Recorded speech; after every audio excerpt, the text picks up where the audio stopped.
the KICC management will grant us our wish that we use the Savo Ballroom as the venue. Okay. But that does not mean the Association of People with Dwarfism has not been active, because we are registered with the Registrar of Societies and also at the National Council for Persons with Disabilities. That's the government agency that deals with all matters disabilities. Okay.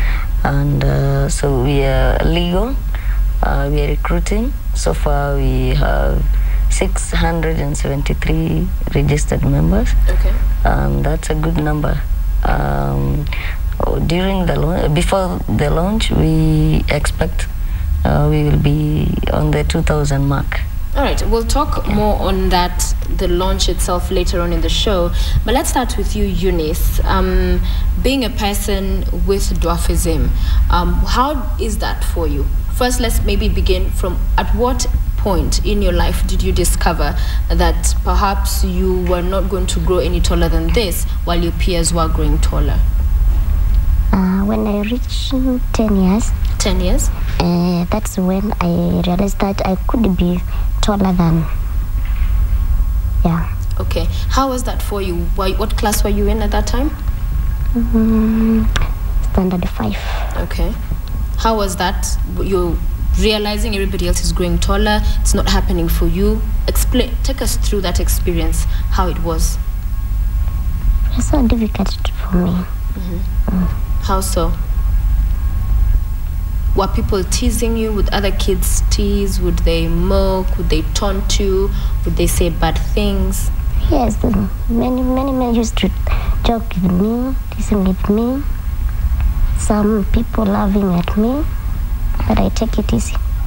But at first it must have been very hard. Would you cry? Yes, I used to cry. Would you refuse sometimes to go to school? No, I did refuse to go to school. Yeah? Yes. But did it affect your performance? Because I'm just trying to understand the full picture of how that period was for you. Did it affect your performance at home? Who gave you support at that time? My parents. Okay. All right, let's come to you, Ndung'u. Take us through the same as well. For you, when you first realized that, okay, there's this disparity, there's this difference between me and my peers. At what age and how was that experience? Thank you. I first realized I'm not growing any taller when I was in, say, standard 5. When now, at that time, you know, everyone, teenage is calling, and everyone starts now growing taller, their shoulders broaden. Here you are now in standard 8, you're the shortest in the class, nobody looks like you. So, of course, you feel like there is something amiss. It is a period of confusion, a period of so much stress, but as you may have realized with other groups of people who are different from the rest of the society, you just have to look for a coping mechanism. So you either study very hard, like in my case, and you're top in class, so you're popular, or you go now deep down into misbehaving and you're the crook in the whole school. So both ways are ways of coping, but I would say it has been rather hard. You head to high school, the first thing people want to know, of course I schooled for 1 year in Central Province, is the issue of circumcision. Is this Mtoi circumcised, you know? So you're bullied around the lines of, are you truly mature, or we are dealing with a kid here, you know, or you're just a misplaced person. But then during all this, the teachers usually have been very supportive, both in high school and in primary school. So they more or less shield you, but at times that shielding also shields you from reality, because the reality is boys fight, and the other reality is, as a boy, you have to look for your own place in society. So in a way you're shielded from the truth and the reality of the society you live in, but in some way those people mean well. So that's the dilemma we are in at times. Okay. You find parents who want to, even past your 20 years mark, they still don't want you to walk alone or be in town at night alone. They are so concerned, but they are not as concerned as the same with their taller kids. So you find the issue of dwarfism is a tricky one. You know, there are people who want to protect you because they really care for you, like your parents. But also in that protection, you find that someone was born in this Nairobi, maybe somewhere in Eastlands, but they don't know town. They're way around town because they are either escorted or chaperoned around town, or they are driven around by their dads or their moms, and that shields them from knowing a lot of things. You'll be shocked at how many people with dwarfism were born just around Nairobi, but they don't know their way around town. And every time we have a meeting, this parent is calling, another one is calling, is my daughter there? Did my daughter get the way to your place? Yeah. Okay. So How it's complicated. It like for your family? You've talked about your teachers in school were very supportive in most instances, and that you threw yourself into your books. But for your family, at a family level, is there any other person? Maybe you can also take us through your siblings. Are you the only one with dwarfism, or are there others as well? First, I'm the last one, and the only person with dwarfism in our family. All my relatives or my close family members are all tall. Some of my brothers are your height. Really? I guess you're almost 6. It's only my sister who is about 5'5". So this, like you will find out maybe in our discussion, is genetic, and at times the genes may be passed on from one person to another, and not exactly from your immediate relatives like your parents or your uncle and all that. Again, there are also cases of genetic mutation where there is no one in that family who is like that, but all of a sudden here we have a dwarf in the family. But it has been a very good experience for me. I think I'm the most beloved of my dad's 4 sons, and I'm very happy for that.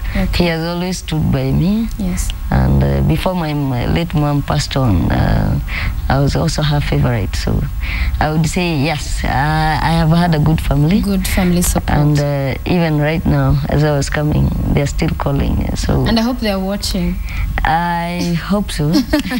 All right, Eunice, let's come to you, because he threw himself into books to cope as a coping mechanism. Maybe help us understand for you, what was that thing that you did or that you got yourself into to help you deal with that realization and coming to terms with what was a reality?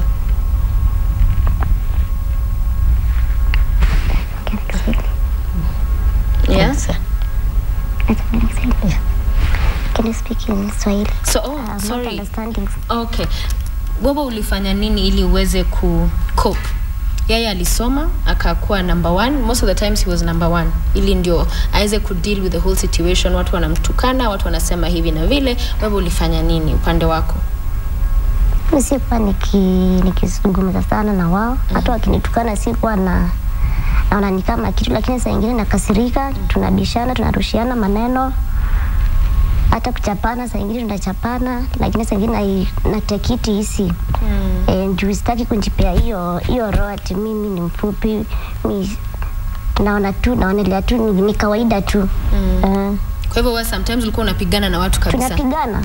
Na sai, uliacha kufanya hiyo ama bado sai mtu akicheza na wewe unamwambia kuja hapa ni kusort? Hapana, sai sifanyi hivyo. Sai nimeona mimi ni kama tu wale wengine.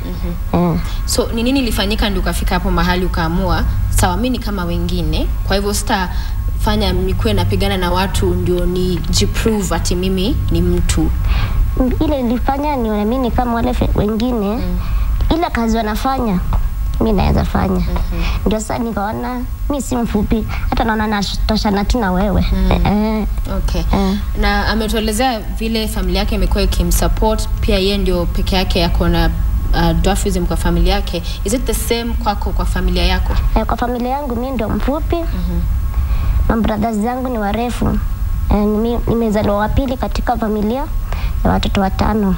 I'm the second born. You're the second born. Na kuna any of you have families? Do you intend to? Is it kitu unataka kufanya? Are you married? Do you plan to get married? Yes, I'm married. And I have a baby. Okay. Baby boy.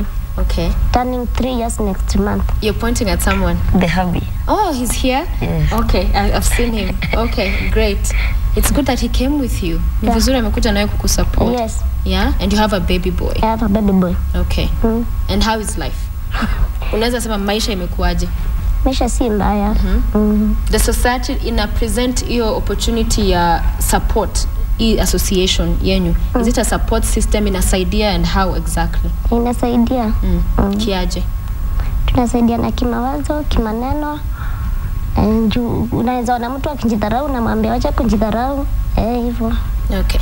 Let's come back to you, Ndung'u. What are some of the challenges, I mean, for the general people with dwarfism around the country? You've interacted with very many of them. Of course, being the national vice chairperson, you're the spokesperson, you speak very well, I must say. So what would you say are some of the challenges they face, the general challenges you face? I would categorize those people living with dwarfism in Kenya into 3. The first category are those in schools, in primary schools. Those ones are jaunted, they are shouted at, they are cajoled, they are jeered, you know, and it's not very easy for them. I remember it used to be the same for me, but the only slight difference is because I used to be number 1 always, then you find people more or less used to respect that position, but not myself necessarily. Right. So those in school are having it very rough. Number 1, as you can see here with Kanini can't reach the floor. Now this seat or this coach is quite low.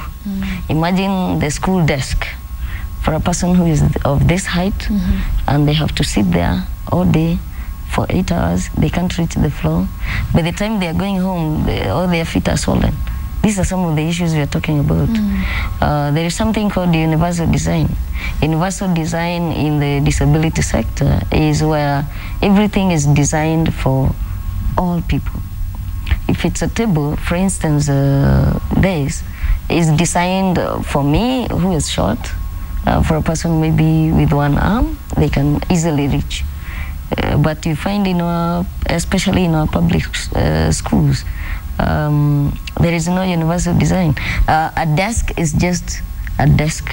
They don't want to know whether you are this tall, or whether you are like Sophia here, very tall, you are short, or whether like Sophia, you are very tall. So the issue is for those in school.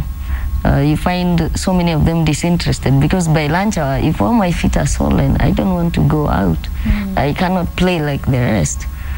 Nobody seems to understand that. You know, when you're short, people don't think you are disabled in any way. They see you're just there. But there is an incident recently when we went to Jogo House and there was no power. And we were headed to the 9th floor to see my friend there, and I was with my team. Most of these people cannot take the stairs. Why? The stairs are this wide apart. This person is only able to reach this stride, you know? Right. So some of these are the issues we are talking about. If the classrooms in the rural areas or in town here, in public schools, have staircases and you have to go up, how does this person who is this size go up? You know, that's the first group. The other group is those who have completed school, and because of their issue with the dwarfism, their families, their relatives don't see any need for them to invest in them. Right. For instance, you find in a family of 6, you may find some families don't want to educate the dwarf because dwarfs don't get jobs. So you're educating this dwarf to go work where? So invest in the tall person, the handsome guy, or the beautiful lady, because she is like the rest of the people. will easily get a job, and you can recoup the cost, Yes. so to speak. Yes. But you find now, like our chairman had a B, a very strong B, but there is nobody to take care of him, to Yes. take him to university.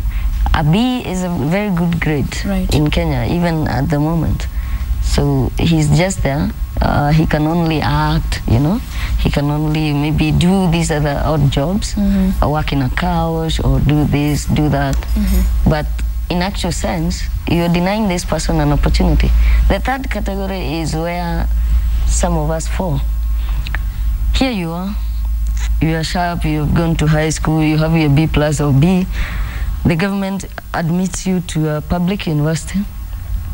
You study hard, you come out with good papers, but 6 years down the line is when you're getting your first serious job. You tend to ask yourself why.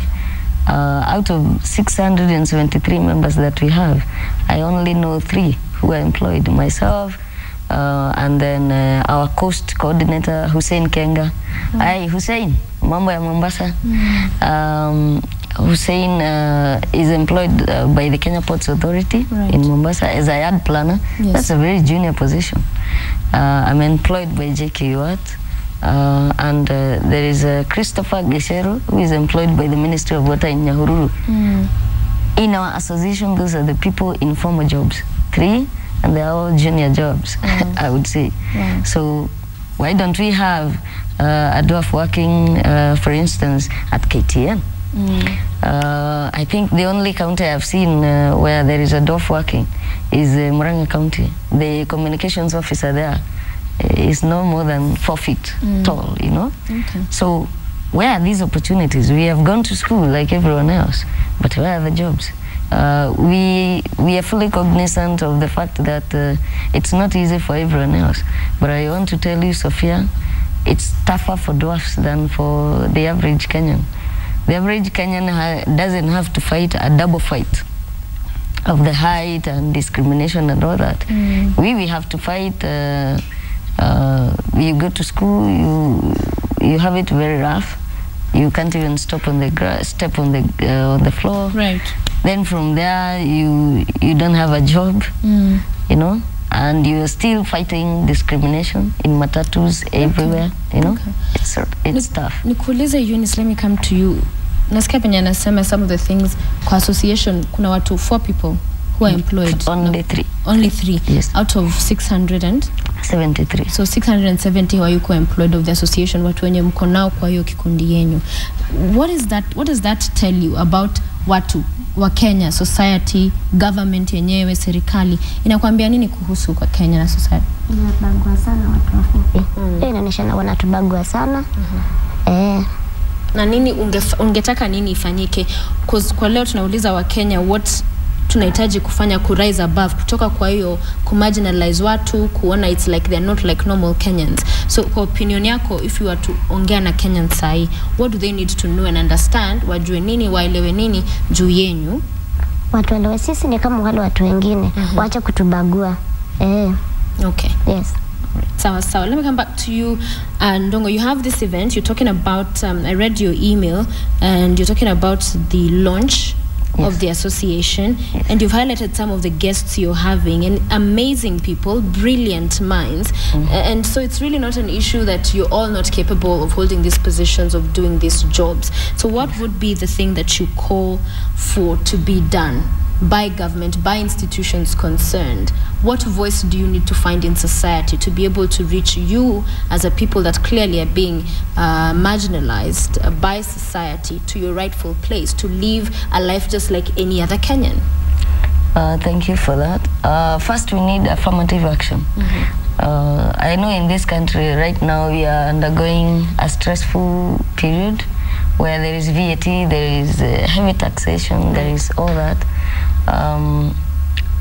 For us now, it's even worse because out of our members, you had only 3 are employed.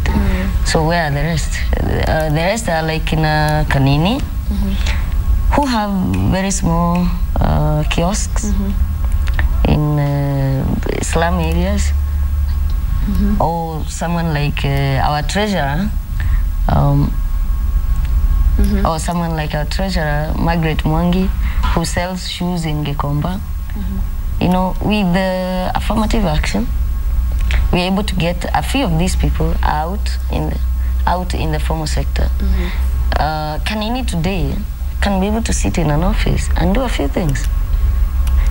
She has papers, but where is the opportunity? Right. We have one of our members called Eric Nyoike. Eric Nyoike is a fully trained journalist, but 2 years down the line after graduation, where he felt, now at least I've accomplished something in my life and I want to start a career, he still doesn't have a job. Right. It's so sad. He went to one of the media houses in this country and was turned away at the gate by the watchman. So that tells you how even the lowest in the society do not even value the highest among the dwarfs. Okay. Yeah, so if I'm a dwarf and I'm educated and I'm being turned away at the gate by a person whose academic qualification may be a third of what I have at most, then that tells you whether you're educated or not, as long as you are short. There's a mind shift that needs to be something that needs to happen. You here. Yes, and this is why, Sophia, we are launching and we're organizing a high-profile event. We want it to be deliberately high-profile. Right. The reason being, we want to be visible. The story by your reporter, Sharon, shows clearly we were in the pitches. We prepared for this. We are not just trying to joyride around. But then after all that, after all the publicity, we went to most of the TV stations in this country. We went to almost all the radio stations in this country. But nobody noticed, not even the president. Exactly, I wanted to ask you about that because I remember when really you were in the news, I remember watching, and even we did the story at the time, there were the games, the World Dwarf Games. The World Dwarf Games. You've been practicing. I remember just listening to all your team members, everybody was excited, saying they're ready, promising to come back with gold. And you know, you really just done the groundwork and you needed about, what was it, 4 million?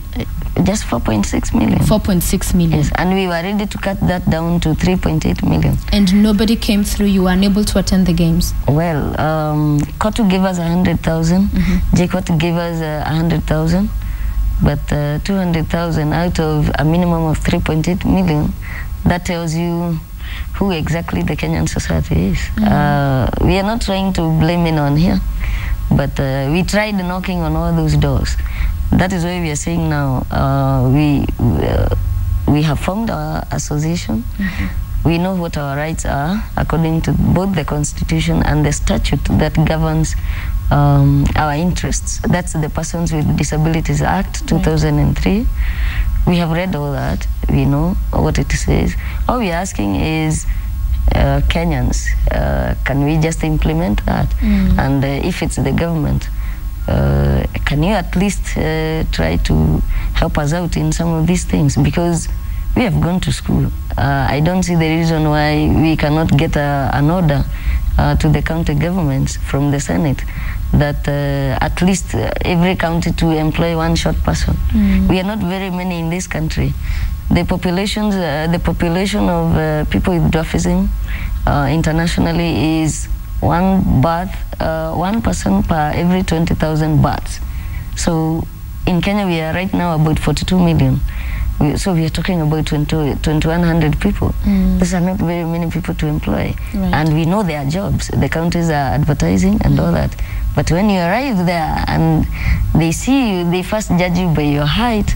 They don't judge you by the content of, as King would say, of your character and the content of what you have above the neck. All right.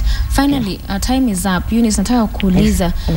Clearly imekuwa ngumu kupata kazi, as we have gotten to see, but kuna venye kama association wewe na wengine wenu mnajaribu kuanza your own biashara, kazi zenyu, ili muweze kujisupport. Uko na familia, wengine wako na familia, ili you still at the end of the day kai chini mnangoja hawa watu wa recognize that muendelee mbele, you have your own jobs na tengeneza biashara yako, ndio wengine wanaona kweli mnajiweza, nyinyi mnaendelea na maisha yenu. Ndio. Tuna job zetu tunafanya. Kama mimi saluni sinashukanga nywele. Pia kwa group yetu kuna wale wanashukanga nywele na wengine wako na job zao. Kwa hivyo hiyo job yetu tunaendelea tu kujisaidia au wengine wakitusaidia. Wasiona ni kama tunawategemea sana. Yes. Na hiyo ni muhimu. As you wind up, your last words, tuseme rais ana watch sai. Minister mwenye ako in charge ya docket ya persons with disabilities wa Kenya, because they're the same people unakutana nao kwa matatu, mtu anaona hawezi kusongea. Uweze kuambia nini sai? Naweza waambia hata sisi ni kama wengine. Na sisi tunaomba msaada. Tunataka hii group yetu watupatie job. Kisa zingine hata ukienda kutafuta job wanakuingino. Wanakuangalia IT yako, wanakuingino. Wanaona ni kama hauwezi. Ni kama huwezi. Lakini mnaweza. Tunaweza. Ile kazi unaweza fanya hata mimi naweza fanya tu. Alright, asante sana Eunice, tunashukuru. And I've seen your husband, hopefully we can get maybe some time, we'll show him. Great man to come with you this morning. Finally, for you Ndung'u, it's amazing, and we're just getting some of the messages coming in. People shocked, some of the things you're saying, that some of the experiences you face and the marginalization, what society does, the discrimination very out there. Just society not even accommodating you in basic classrooms, offices. It's unfortunate. But your closing remarks now interviewed this morning. Kenyans, I'm talking to you. I'm telling you, the Association of People with Dwarfism is launching. It will be a big event. Please come with your family. If you know a dwarf somewhere, we will leave our contacts here with Sophia. Please ask them to contact us. We are the sole association that deals with their needs. We are the sole association that is there to advocate for them, to encourage them, and to enhance and grow the opportunities. Welcome. I welcome you all. We are having 2 Hollywood stars. There is also a Hollywood producer coming over. The little people of America will be represented here. And we also have a senior person from the Obama government coming over. We do not want to go past that. So you come. The date is December 3rd. We are looking at KSCC as the venue, and you're welcome. You will be entertained by the local people and also by those other people from elsewhere. All right. Let me not go into details, so let's meet there. William Ndung'u, National Vice Chairperson and Spokesman, Persons with Dwarfism, Eunice Mutiso Karami, Special Executive Member, Nairobi County. Thank you both so much for joining us this morning. Tunashukuru wakati wako kuamka mapema kukuja kwa Morning Express. Thank you very much. Thank you too.